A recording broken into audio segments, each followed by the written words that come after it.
সালাম আলাইকুম সবাইকে। নোট শেয়ার আপনাদেরকে পরিচিত করে দিতে যাচ্ছে নতুন একটি মেশিনের সাথে। মেশিনটার নাম হলো রিং ফ্রেম। এই রিং ফ্রেম পরে চলে আসে আমাদের এখানে ফার্স্ট মেশিনটা ছিল সিমপ্লেক্স। এই সিমপ্লেক্সের পরে চলে আসে আমাদের রিং ফ্রেম মেশিন।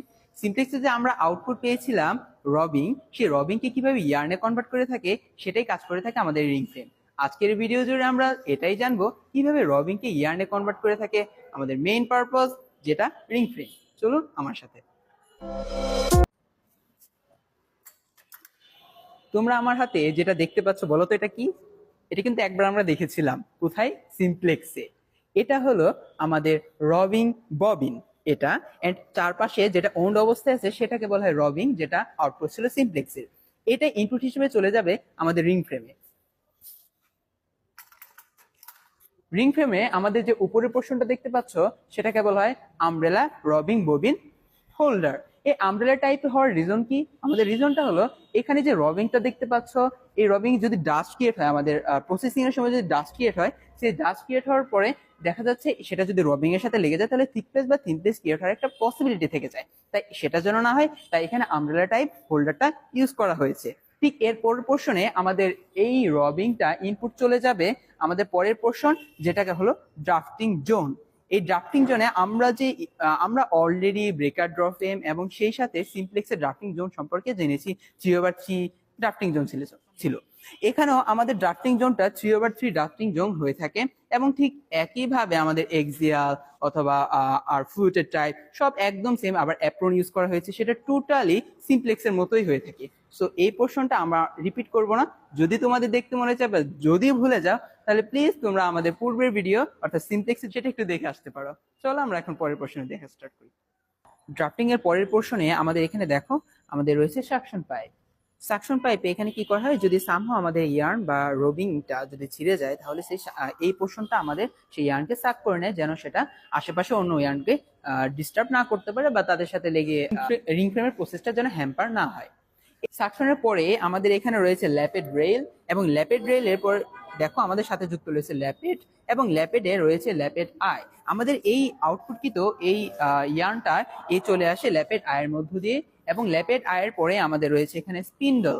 এই স্পিন্ডলের রিং কাপ ইউজ হয়। তোমরা দেখতে পাচ্ছ এখানে সবুজ কালার রয়েছে রিং কাপ, এবং রিং কাপের সাথে দেখো আমাদের ওন্ড অবস্থা রয়েছে আমাদের আউটপুটকৃত ইয়ার্নটা। দ্যাট মিনস আমরা এখানে রিং ফ্রেমে ইনপুট নিয়েছি রবিং ববিন এবং আউটপুট পেয়েছি আমাদের এই রিং কাপ। এই রিং কাপটা যেটা হোল্ড করছে সেটাকে বলা হয় স্পিন্ডল। এই স্পিন্ডলটা দেখো এখানে স্পিন্ডলের চারপাশে রয়েছে একটি বেলুন কন্ট্রোলার। এখানে রয়েছে বেলুন কন্ট্রোলার, এবং বেলুন কন্ট্রোলার দিয়ে আমাদের যে এই তো ইয়ার্নটা রয়েছে সেটা যে ঘোর অবস্থায় বেলুন ক্রিয়েট হতো, সেই বেলুনের কন্ট্রোল করে থাকে, সেটার রেডিয়াস কন্ট্রোল করে থাকে আমাদের এই বেলুন কন্ট্রোলার। ঠিক তারপর পোর্শনে দেখো রয়েছে আমাদের এই তো স্পিন্ডল, যেই স্পিন্ডলেই আমাদের এই রিং কাপটা লেগে থাকে। এবং এই স্পিন্ডলের পরের পোর্শনে আমাদের দেখো নেক্সট পোর্শনে যে আমাদের একটা বেল্ট দেখতে পাচ্ছ, এই বেল্টটা অ্যাডজাস্ট রয়েছে আমাদের এই স্পিন্ডলের ওয়ার্ক পোর্শনে।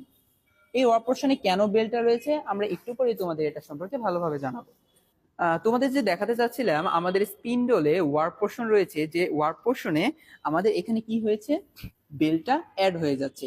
এই বেলটা আমাদের সাধারণত একটা সিলিন্ডার আমাদের এই বেলকে কন্ট্রোল করে থাকে। এই বেলটা আমাদের 4টা স্পিন্ডলকে কন্ট্রোল করে থাকে। দ্যাট মিনস আমাদের এখানে রিং ফ্রেমে স্পিন্ডল সংখ্যা অবশ্যই 4-এর গুণিতক হতে হবে। 4-এ গুণিতক হওয়ার রিজন হলো কারণ একটা সিলিন্ডার, একটা টিন সিলিন্ডার যেহেতু 4টা স্পিন্ডলকে কন্ট্রোল করে থাকে, দ্যাট মিনস আমাদের টোটাল স্পিন্ডল সংখ্যা অবশ্যই 4-এর গুণিতক হতে হবে। যেহেতু 4-এর গুণিতক হতে হবে আমাদের স্পিন্ডল সংখ্যা, তাই যদি বিগ সাইজের রিং ফ্রেম হয়ে থাকে তাহলে সেটার জন্য আমাদের স্পিন্ডল সংখ্যা হবে 1008, এবং যদি স্মল সাইজের হয়ে থাকে তাহলে হবে 504। এখানে রিং কাপের উপরে রয়েছে এই দেখতে পাচ্ছ সিলভার কালারে, এটাকে বলা হয় ট্রাভেলার। এই ট্রাভেলারটা কি করে, এভাবে রোটেশন হওয়ার মাধ্যমে আমাদের তোমার ইয়ার্ন যেন ভালো করে ওন্ড হতে পারে। এখানে ট্রাভেলার এবং স্পিন্ডলের ভ্যালোসিটির মধ্যে ডিফারেন্স রয়েছে। ট্রাভেলারের যে ভ্যালোসিটি রয়েছে সেটা স্পিন্ডলের তুলনায় 1% কম থাকে, যেন আমাদের এই তো ইয়ার্নটা রয়েছে সেই ইয়ার্নটা যেন স্পিন্ডলে ওন্ড হতে পারে।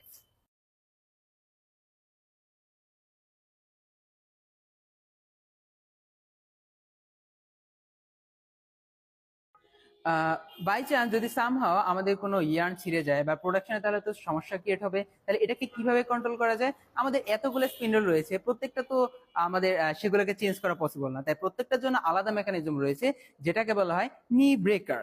এই নি ব্রেকার যখন আমাদের এই স্পিন্ডলটা ঘুরতে থাকবে, এই নি ব্রেকার যখন আমরা সেটা অন করে দিব, সাথে সাথে আমাদের স্পিন্ডলটা অফ হয়ে যাবে।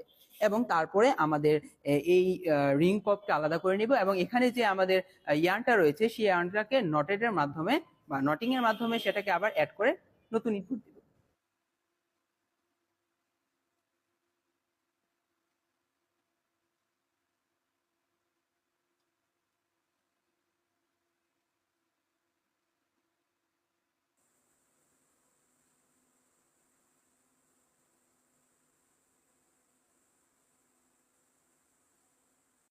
এভাবে আমরা রিং ফ্রেমের মাধ্যমে আমাদের কাঙ্ক্ষিত ইয়ার্নকে পেয়ে গিয়েছি।